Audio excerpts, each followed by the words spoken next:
Hello, friends. Welcome back to another episode of The Pull Up Trey. I myself is Trey, and I'm joined by the number one Ah, writer in all of Raptors land. I call him the guy. You guys call him Samson. How are you doing? I'm doing good. We are joining you with a Raptors team that is now 29-19. We've been paying very close attention to the cleaning of the glass expected wins per 82. They're on pace for 48.4. This is the first time where they've been ahead of the wins pace, and the numbers don't like them as much. They are per cleaning the glass, which takes out garbage time, 15th in offense, 5th in defense. We've got a great podcast for you today after a tremendous road trip, which we weren't expecting in the slightest. How are you feeling, Trevon? I'm pleasantly surprised. I've been on the high side of the Raptors all year, both of us, to be honest. Sunday, it's one of those games you're like, make this competitive. You're playing the best team. You're playing the best team in the NBA, defending champions, and they punch them in the mouth. They secure a win. Like it was fantastic. This was the best Raptor win in years, which is tough, crazy to think about. It In might be the years.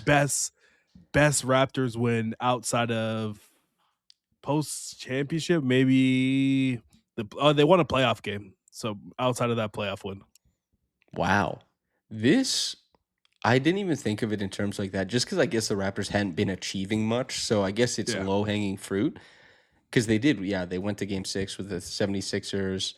I guess like there's probably a couple fun regular season wins in 2019-20. There's obviously, they won the first round in 2019-20. Regardless, yeah. they have played 48 games. They are one win shy of 30.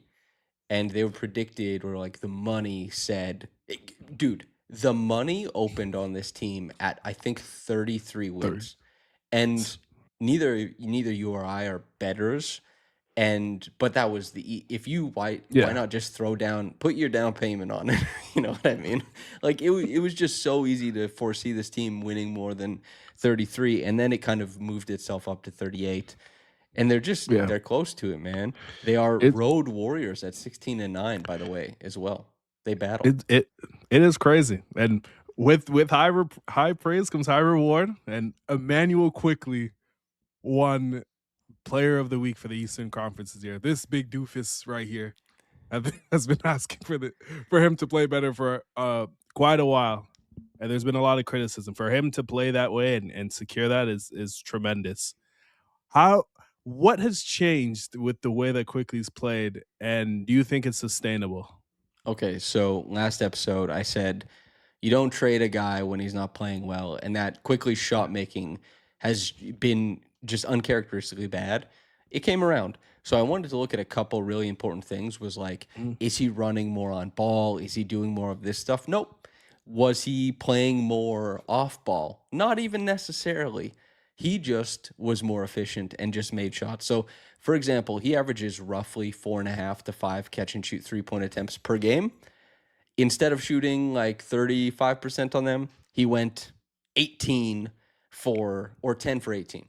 Okay, this is yep. pretty efficient. As far Pretty good. as as far as the spot up possessions, he is averaging less than a point per possession as a spot up shooter and driver this year. It's bad, less than a point per possession. He had 25 points on 16 possessions over the course of these 4 games. These are massive, massive numbers. The volume wasn't any higher, about 4 a game. It's just way more points.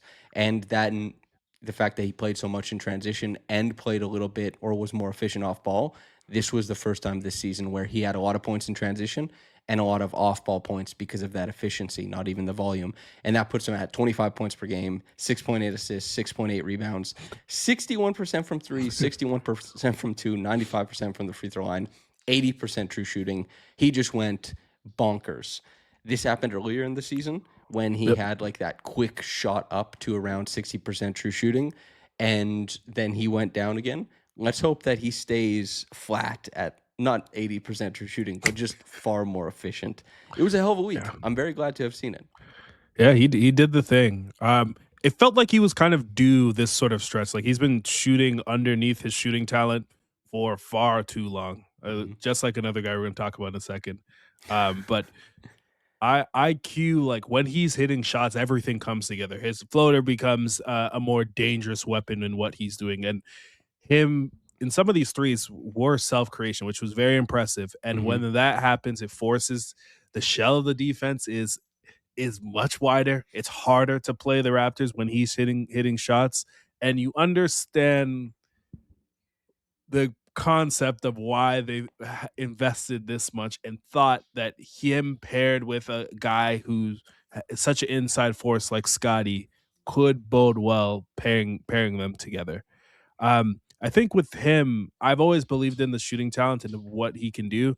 It's a matter of just getting up the attempts. Like I don't expect him to continue to hit as many threes, be as efficient from three as he has been in this stretch. It feels like it's just balancing itself out and Hmm. normalizing. What they need for him, if they do want to punch up and beat more teams like this, is he's going to his shot attempts have to go up, no matter the defense, because they're so reliant on his shooting and his ability to create some sort of gravity off the ball. But great on him. I'm happy and over the moon that in their toughest stretch of the season thus far, he played his best. It's like we've talked about with the clutch shooting, which we'll dive a little bit deeper in later. Mhm. But Quickly, despite being like around 33% on the whole in clutch time, it's because of his 2-point shooting. And he takes more clutch shot attempts than anybody not named Brandon Ingram on the Raptors because he's such an important 3-point release valve for how the Raptors are running their isolation offense for Ingram towards the end of these games. And it makes sense that Ingram was able to get a big assist to Quickly down the stretch against OKC. And it's a credit to Quickly for hitting those shots when they come his way. It's not just the tough shot that he was able to hit over this stretch, which he did, but it's the easier ones where it's really important. It's that huge, chunky spot up efficiency that he's needed to turn on for quite some time because they want to put him in that position and they need Mhm. that type of efficiency, they need that type of the performance. And also, the other big thing about this stretch of games is that Sandro's touches went way up. And it means that the Raptors get to play in more of this like open concept 5-out offense. And that I think is really important for Quickly, Mhm. who is pretty gun shy when it comes to navigating tight areas. But when they play 5-out with Sandro, for example, you see over this stretch, Quickly almost doubles his drive volume and over doubles his drive points per game. It's sitting around 5 on the course of the season. It was 10.7 points per game in this 4-game stretch. Part of that is playing 5-out, Quickly being a little bit more brash and advantageous as a driver. And I don't think you can bet on 14 drives per game and almost 11 points per game from his driving for the rest of the season. Yeah. But this might show him something in some of those transitional lineups with like Gradey and Sandro and Jamal that you can drive a little bit more often, and hitting floaters, getting to your own 3-point shot. That stuff is incredibly important. That's Quickly. Hit your threes, be smart otherwise, and you'll be valuable on this team. It's what we forecasted for his year at the start of it. Yeah, his role is difficult in the sense that they're asking him to be in a position that he's never been before in his career. But when he's hitting threes, the opportunities are there. If his 3-point shooting stays to the level that it's been at most of his career, he can sleepwalk to 60% true shooting as he did like the previous seasons before. So credit to him. This team continues to surprise me every time. We were hoping let's get out of this 500. That'd be we're laughing if that happens. To them going 4-1, just unbelievable. But a big reason for that is we've gotten in a lot of these close games. We've gotten that crucial stop, that crucial play that has helped us sneak. Feels like we've sneaked by some of these wins, and I think I'm ready to talk about Scottie Defensive Player of the Year campaign. I feel like we didn't do a good job with the All-Star game. He wasn't close. But I think there has real legs here. The, Right now, who would you vote for Defensive Player of the Year? this is tough. I don't Yeah, feel like classic. I don't feel that well informed of the NBA at large right now. The fair Raptors have enough. been a better team. They've been more fun. But also, when you look at the past couple of years of Defensive Player of the Year has been not as easy as you'd want it to be. Wemby is technically out of contention, I believe. Rudy Gobert. Nobody wants to choose Rudy Gobert. Even though he's played 44 games, the Wolves have fallen down a little bit in defense. I don't really know, and I can't say yet. But Fair Scottie enough. is definitely he's in the thick of the top 5 for me. Is No. that good enough for you, or should I be pushing harder? No, it's totally fair. One of us, I'll be the show. It's fine. We'll get S on here. He'll do his his pitch. Yeah. I think if you were to vote today, I think he should win. I'll make the case for it. When you look at the Raptors roster, how many positive defenders are on the roster outside of him? C and B, maybe, and he's a rookie. Maybe you leave definitely Yeah, he's there, positive. but Jacoby, maybe, but like that's like 17 minutes per game. yeah. SGA had his way with him yesterday. I mean, it's SGA, you know. It's the best in the world. I'm making the argument. Yeah. The Raptors don't have the requisite talent, and they've extremely overperformed defensively, and it's been correlated to him. One, because he creates tons of deflections. He's number one in stocks because he's an extreme playmaker defensively. He's first in blocks in clutch time. Whenever they've needed a stop in big moments, they've asked him to make a stop. Why OKC asked Chet Holmgren to win them the game instead of their best player blows my mind. But he is able to guard guys that are significantly taller than him. He's able to guard on the wing. It's allowed the Raptors to have this level of versatility that they can hide so many negative defenders on the court, because when you pull people into other actions, he is involved, and he has the requisite length and playmaking to almost cover another half of the court, because it has the instincts to blow up plays. He's been out of this world in terms of being a defender, and he's done this all alongside not having another traditional center. The Raptors, in any other context, their defense should have blown up. The statistics with Jakob Poeltl have been there for his duration on the team. It hasn't been a strong correlation for them defensively. He's gotten to the level where he's at the worst, he's like the third or fourth best defender in the world this season. And the fact that he's uplifted a team that has been led by defense, has won significantly more games than people have expected, and that the defense is correlated to that, I think he should be a lock at bare minimum for first team all defense.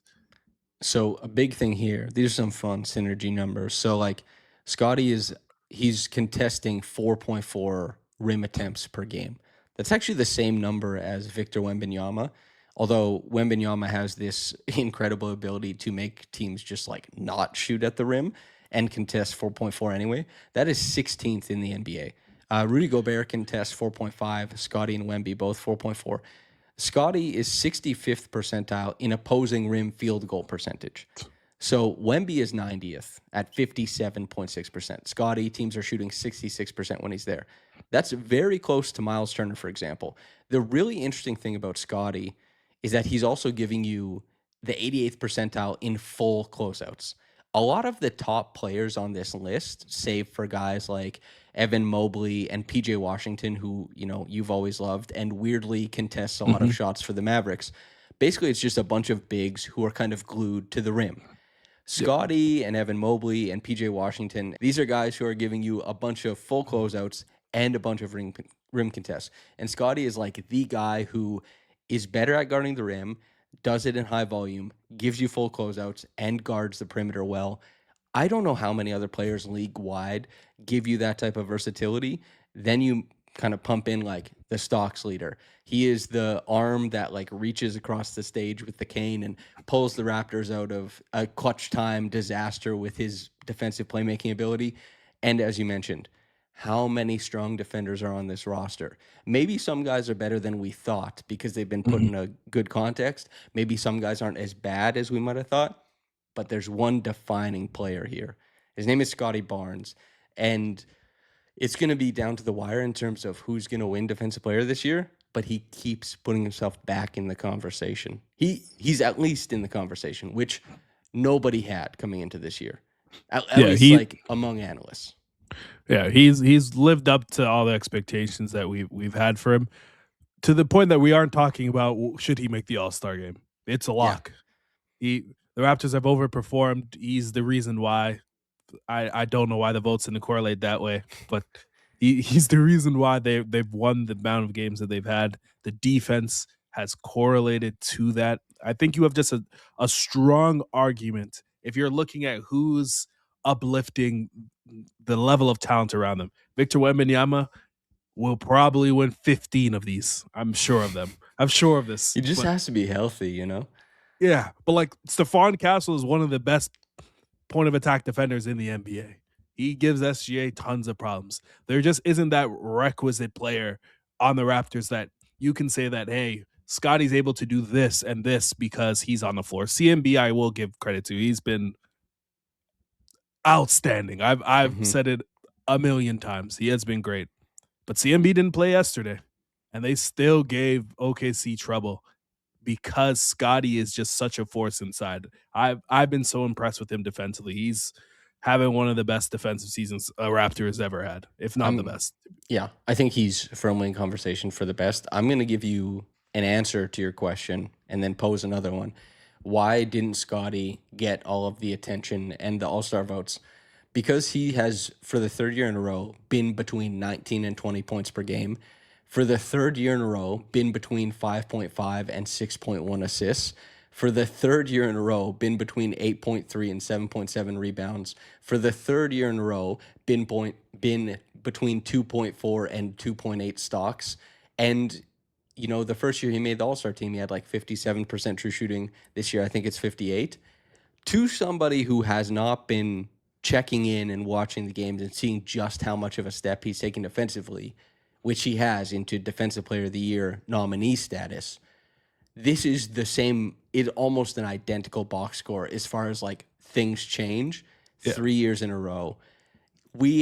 There was talk about like Zach Lowe had this quote that has been going around Raptors Twitter saying like he doesn't think he's a top 15 player. Scottie, despite this lack of motion in the box score, will probably receive some all-NBA votes. Does that mean you're top 15 for the season? Technically, in some sense, technically not in others because players are injured. Where do you think he ranks in the NBA right now? Right now, just considering this season, I think he should make all NBA, so top 15. I think his offense, he's become far more efficient because of Brandon Ingram has helped in that as well, but Brandon Ingram in himself hasn't been this crazy outlier scorer that has changed the Raptors offense. Yeah. Scottie's been more intentional going inside. The defense has been best of the league worthy. The playmaking that he allows for other players on the court is just so unique and allows the Raptors to play so many different lineups. He has the same sort of like glue to a lineup that like Jason Tatum has, whereas you can have your center, C&B, and Jakob Poeltl out of the lineup, and you still rebound the ball well, still able to protect the rim at such a high level. If you are asking for one of the 15 guys you'd want on a playoff team, like he has to be on the list just because of what he does for you in terms of a lineup and the skill sets that he has that allows other players that are limited. They're able to play guys like Ochai and Jacoby is a perfect example. Very limited in what they can do, but them hitting corner threes is okay because Scottie is able to both play make and for their defensive lapses in not being able to guard the best of the point of attack, he's able to also step up and blow up these actions and allow other guys that wouldn't play on other like playoff worthy teams be guys that play 15 to 20 minutes. He's been out of this world this season.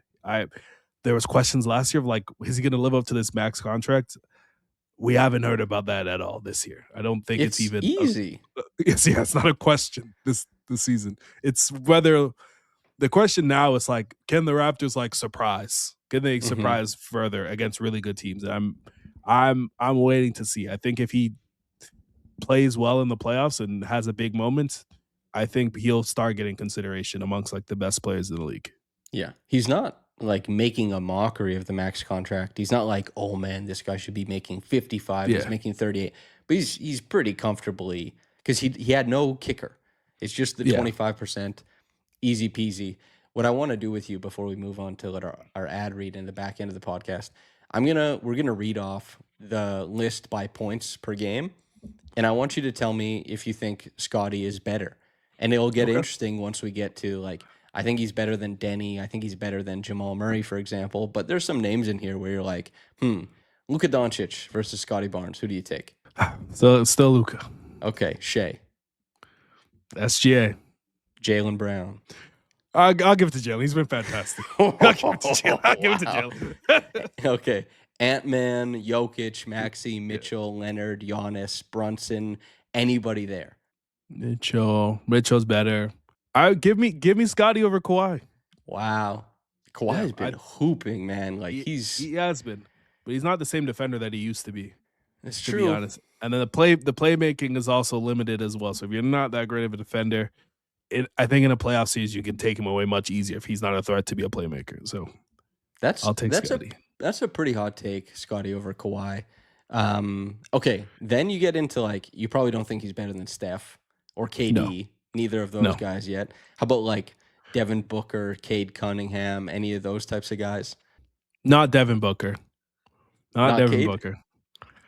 I would like to have a conversation. Dude, you're going to get yourself in the trouble that I got into this summer when everyone started calling me a dumbass. But here's the thing. Okay. Cade got a lot better, I think, from last year to this year, which he deserves credit for. Scottie this year, I think, is better than Cade last year. I think Cade has been the better player than Scottie this year. It's tough. And Detroit's won 1 million games this year, which is so surprising. Detroit was one of those interesting high usage teams, like high usage star teams that punched their way into the middle of the conference. And you had to see, like, can they do it? Can Cade improve efficiency-wise? Will his massive usage help everyone else in the... And it's just been unequivocally true. Cade deserves a lot of credit for his improvements.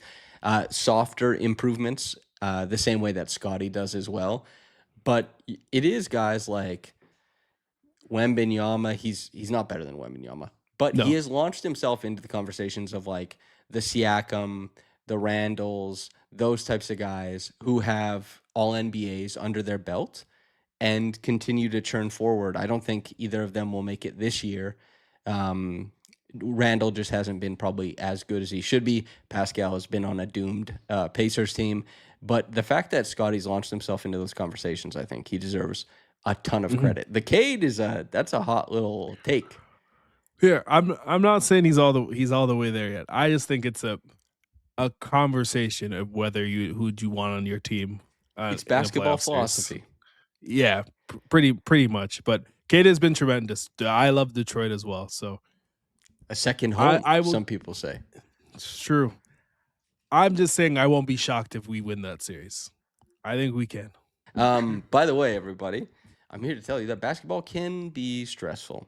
But your choice of beer, it does not have to be. Coors Light delivers mountain cold refreshment. It's been mighty cold in Toronto. Record-setting snowfall. Not record-setting cold, but just the combination of it all. Wow.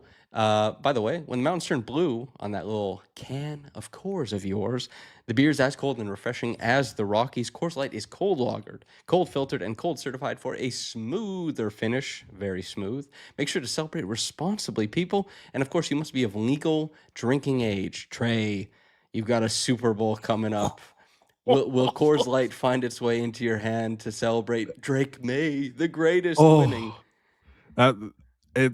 Celebrating with some Coors Light this weekend was the greatest ever. And you know me, when I'm proven right, I'm not humble about it. No. I'm terrible about it. Every Bills fan and every denier that told me they could not make the Super Bowl, I messaged personally to let them know they were wrong. They're gonna shock the world again. They're a big underdog in the Super Bowl, but anything's possible under number 10, man.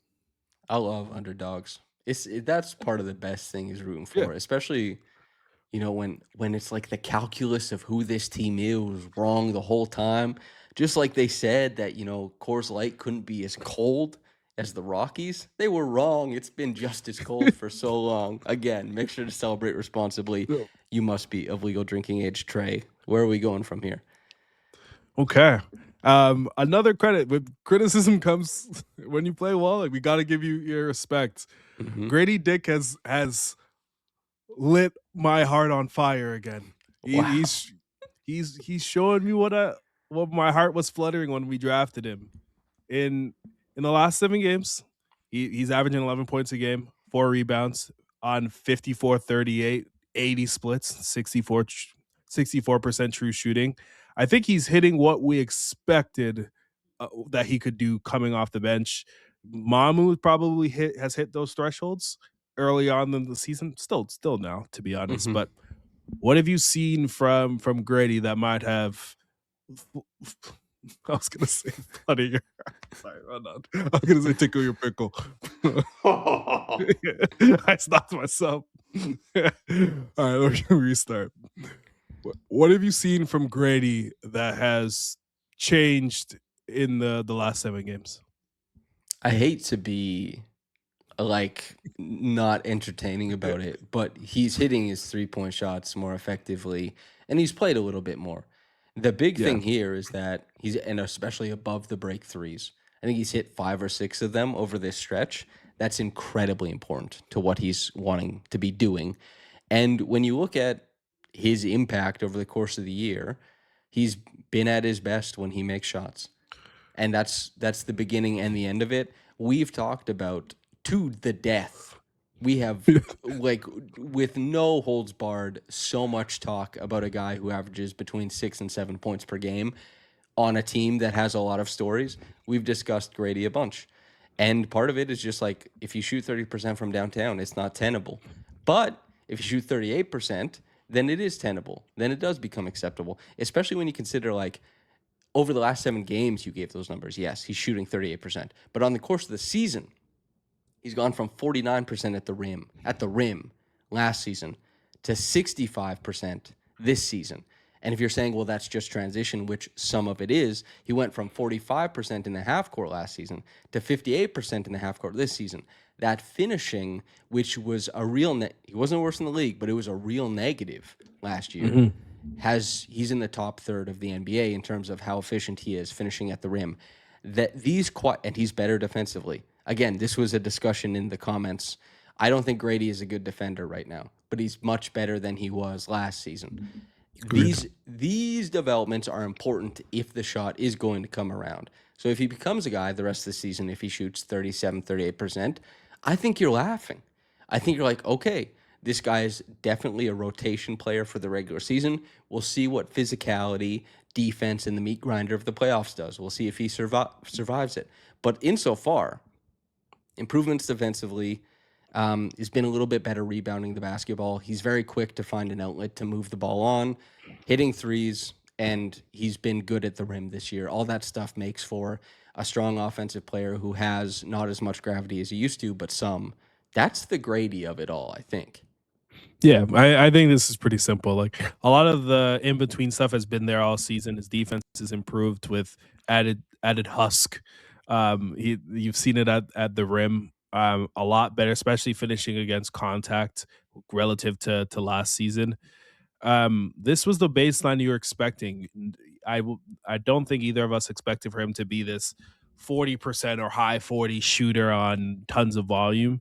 I don't think he's that level of shooter, but Even when he started out last year hot, that was not what we were selling. yeah. And I don't expect him to be Michael Kidd Gilchrist from 3 for the rest of his career.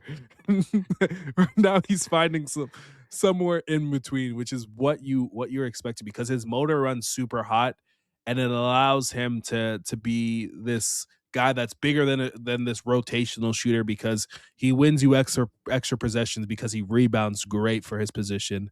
He's a type of guy that is willing and able to create stocks because he's willing to muck his way into the lane, be able to create deflections, generate steals, and he's been great in transition and moving and running and making sure that he's that outlet and finishing at the rim. I I think it's fair for him. It's like fairly simple. If he hits shots, he's gonna have a fine NBA career. He's gonna be a rotational player, regardless of this like upper echelon Mm-hmm. star projection that myself and many other people had for him. this is totally fine. If he was this the rest of the season, you're laughing and you're thinking him and Mamu off the bench and Jamal is a problem. You have your eight guys plus Jacoby probably that you're running into a playoff series with, and you feel like you have like a deep enough team to win around. Yep. And on top of that too, like Keyonte Bowl is coming up. We're excited for it.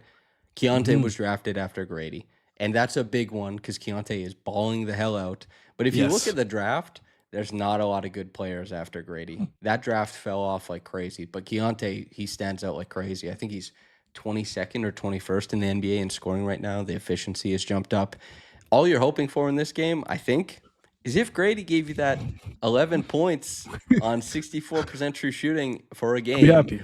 and he hangs in and he's like +4, and Keyonte has 37, you make peace with it. You know what I mean?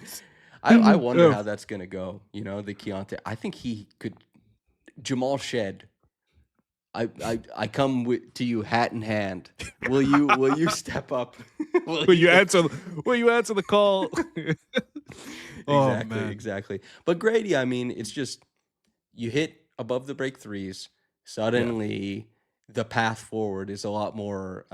It's easy to see it, and that's the Gradey of it. Yeah. One last thing, you were giving us the science on Twitter yesterday. The Raptors have won a lot of clutch games, which is very uncharacteristic from this team. They've won the large majority of close games that they've been in. Which is funny because a lot of it has been I'm trying to wear this possibly. Sure. The Raptors have won tons of close games, and it's very interesting because you worded that in your tweet. It's sort of been at the expense of Brandon Ingram's efficiency. That he's been called upon to be their scorer, and majority of actions have ran through him. They've run a lot of him giving him the ball, playing flat, and allowing him to work either from the post or either from free throw line extended to make plays from there. The efficiency on that hasn't been the greatest, but they're continuing to win games. What is your thought on that? I think it's absurd that the Raptors, who are 17-7 in clutch games, have, I believe, the 5th lowest effective field goal percentage. Their offensive rating is in the bottom 10, and they win by not turning the ball over. I think they're 4th in turnover percentage, keeping it low, and they're 1st in defensive rating. So what they do, and they're just crept into the top 10 in terms of offensive rebounding. So what do? Or even their assist percentage, where are they?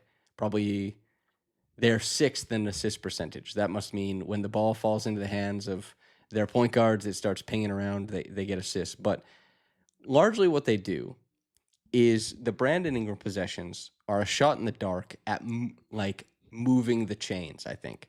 This is a run play on like 3rd and 2. It's like we don't even have high aspirations for this play. We just don't want to turn the ball over, and like we know it'll go fine on the other end of things. They're the best clutch defense in the NBA. So Brandon, being the only guy on the team who shoots more than 2 attempts per clutch game, and it's only 5 minutes a sample size each time, shooting 32% from the field. The fact that isn't hurting them. And I did the stats on this, man. So there's 32 players who take more than 2 attempts per clutch time. Paolo Banchero is the worst. He shoots like 28% in clutch time. Brandon Ingram is the 2nd worst, 32%. And some of this is variance. Some of this is, listen, a couple more shots go down, it could swing around. But the Raptors' lead bucket getter in clutch time has been abysmal at getting buckets. And he's not even been particularly good at creating buckets for other players. And still, they march forward and win the game by defending their asses off on the other end, part of which Brandon Ingram deserves credit for. Those long extendo arms getting into spots, helping rebound, helping block, all this kind of stuff. Length in accordance with other length, you can see why they're able to do it. It's just a little bit astounding considering they don't score the basketball. Not at all. Like I view it. I'll make another football analogy. I kind of view it similar. The Patriots played in that blizzard yesterday, whereas in the second half of this game, they said we're not going to play offense. We're going to rely on our defense and try to play the most conservative way possible to avoid turnovers. They throw Brandon the ball, reduce the amount of dribbles possible in those possessions, and try to see if he can score. Um, I don't I don't know how well this can last over an entire season. So like Scottie has made every essential block they've needed to save a game this season. And yesterday was another example of that. But you see in possessions where Jamal's able to get downhill, create an open shot, and that's a significantly easier possession and look than Brandon Ingram over two guys from 15 feet away. So I wonder if there's a conversation from the coaching staff where they're willing to sacrifice some more turnover variance for scoring, because if you're going to punch up against some of these better teams like Boston, you're just not going to be able to score twice in 5 minutes and expect to win a close game. It's just not going to happen. And Detroit's the same thing. Philadelphia's the same thing. So I wonder if that's something that you experiment post All-Star game and try to figure out who and what is the type of look you want in those situations. Well, you and I have talked about this before, and I don't mean to be down on Ingram. Ingram fans, Brandon Ingram, they know it gets better than what it's been. You've seen him play Mhm. better. You know that like he can drive a little bit more. You know that he can be involved in an offense a little bit more. I think that the Raptors, they opened the season, you and I would poke fun at it as an unimaginative team in terms of how they worked with Brandon Ingram. They just would run him off screens as if he were Steph Curry or Markkanen. He is not the level of shooter of those guys, and he's also a more expansive player in some respects than just being an off screen. He's not Buddy Hield. Put him in a little bit more advantageous action, see what happens. There's room for the Brandon Ingram experiment in Toronto to improve, especially when you consider the floor of he's bought in defensively, he helps their defense, he is taking a lot of the tough shots, and he takes the hardest check every game. The floor here has been quite good. They're the third seed in the East. It can go so much higher up, and as you said, maybe the All-Star game reflects or the All-Star weekend reflects an opportunity to think about how they might do it, but also to this point of having like a guy who can just absorb usage, being important and not turn the ball over, be important. The best team in clutch time in terms of assist to turnover ratio is the Oklahoma City Thunder. Why? Because they also have the second lowest assist percentage in the clutch. They rarely ever pass the ball. And yet they still have the third best offensive rating because the difference between a Shai Gilgeous-Alexander and a Brandon Ingram is incredibly high. And that's just like these teams. And somehow Oklahoma City, those losers, they're 12-7 in clutch games, and the Raptors are 17-7. So despite the fact that their net rating is like incredibly high in clutch games, despite the fact that they're doing quote unquote the right thing, the Raptors, even though stats don't like them as much, they've been coming out on the other side. Which, if you want to get predictive, get into a little bit of baseball, maybe that's not so great. But listen, we don't play in pretend. We play in the real grounded reality, brother. We don't care. By the way, I saw somebody bring up that your nerd voice that you do. They likened it to Jordan Peterson. Dude, you know how much I love my Jordan Peterson impression. I was like, I can't believe I didn't get praised as the Jordan Peterson impressionist on this podcast. I was crestfallen. Just wait till we win 31. Oh, I've got a lot to say. I've got a lot to say once we hit 31 wins. Oh man. Oh, Is there any other musings you have on this team? oh, I'm just continuing to be surprised. I think this team can win a round. I think they should go into the playoffs expecting to win a round. I think at the beginning of the year, you think if they win 45 games and they lose in 6, you're saying hallelujah. But like if they were uncompetitive in the playoffs, now I'd be disappointed because they've shown that they can they can play, and like they went through this tough stretch. I know they're playing the Knicks in Orlando later in the week, but like you split those games, you still in your last stretch have been 5-2. That's like what quality NBA teams do, and they're showing that. So again, do not break up this team. So Let's see it. they're 1-10 right now, I think, against teams that have won 60% of their games or more. The game against the Knicks, the Samson, our us versus Mackay Bowl, Yes. that's a big game. We podcast after that game, man. Ooh, if they beat the Knicks, Oh my god. we're doing this podcast shirtless, man. You know what I mean? Yes. We're crushing Coors Light. Like yes. Oh man. The Knicks are probably like the scariest matchup the Raptors have, just in terms of the way they've constructed. And I don't think we've had a close game Nope. since Jalen Brunson's been a Knick. We need to play the Pistons already, man. We talk about it every episode, but we need to play those Pistons, brother. Oh, we gotta make the trip. Upcoming schedule: Knicks, Magic, Jazz, Wolves, Bulls. That's 5 games. What's your prediction over this next 5 games? Knicks, Magic, Jazz, Wolves, Bulls. 4-1. I think they split the Knicks and Magic game, and then they win the rest. Dude, if they're 33-20, oh brother, that's gonna mean something to a guy like me. 33-20 would be, that's heavy lifting. And when is the trade deadline? Is what, the 6th? Yes, I think the 5th or the 6th. Man, I'm telling you that 33-20 at the trade deadline, everything there says buy. But I still think it might be smart if the Raptors do it. Just a tiny little smidge of selling. Yeah, the only thing I want to see is like we have to have a living body as at the center spot. Like maybe do a little switch out of somebody in the rotation. They're not at a point where like they can like turn their nose and say like, oh, we can't trade this guy. We're the 3rd seed in the NBA or the 3rd seed in the East. I think they're in a good spot where they can decide from where they are in the middle who are the guys they want to keep, and they either can sell guys at this premium price that they have, the guys who are playing well, or sell off guys that don't necessarily fit where they want. So I think they're in a great spot to do either, but I do want to see the core part of the team like play in a playoff series and then decide from there. I do think that the Raptors, I'm expecting them to do something to the amount of an Ochai trade to get below the tax. That's my expectation. I do think that some of the murmurs around this team are just that they are a team that clearly looks like it needs another piece, and they're in the top half of their conference.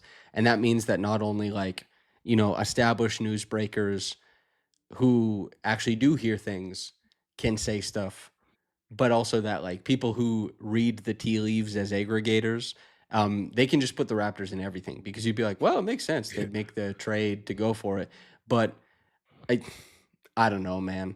There's like a clear line of delineation for me between the group of guys who like hear things, but even the guys who hear things, it's important to know that like just because you hear something doesn't mean that trade materializes. The percent of trades that get rumored and then happen, and it's like it's a real, like this guy heard it from the assistant GM or the GM or something like that. Like, listen, not to blow up Michael's spot, our boy Grange, my goat, but like you see, he's talking to Bobby Webster. Like hey, who's Michael talking to? Who do we think is telling him things, man? You know what I mean? And like, Michael says something, it might not come true, because one guy can want it. I really wanted to trade Kyle Lowry for Tyrese Maxey. God, did I want it? Oh my God. But the worst part, it was early in the day, like outside the 1 yard line. So I didn't even consider, I'm like, it's a done deal. Oh, let's go. What else are we going to do? Dude, if we had Tyrese Maxey back then, oh my days, man. That could have been fun. Tyrese, Pascal, Scottie, OG, working from there. Oh my God. This Anyway. made me sad again. Yeah. How again, it was never happening. It was never happening. Okay, you can, if you have anything else, say your piece, but if you want to close out the podcast, go ahead. I'll do both. For anyone that is freezing their ass off, please stay warm, stay inside if possible. Look out for anyone that unless you're doesn't protesting ice, then stay outside. Yes, please continue, please.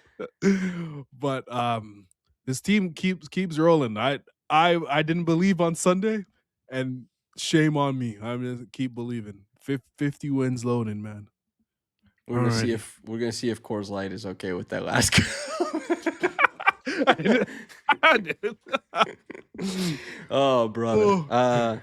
All right. Yeah. Okay. You close. It's your podcast, man. Host. Yes, sir. Well, thank you to everyone that stayed along this journey with us. We got a few more games left of the season and heading into All-Star game, and we're gonna continue to keep shocking the world. So keep tuning in, and we're gonna keep dissing the naysayers. Goodbye.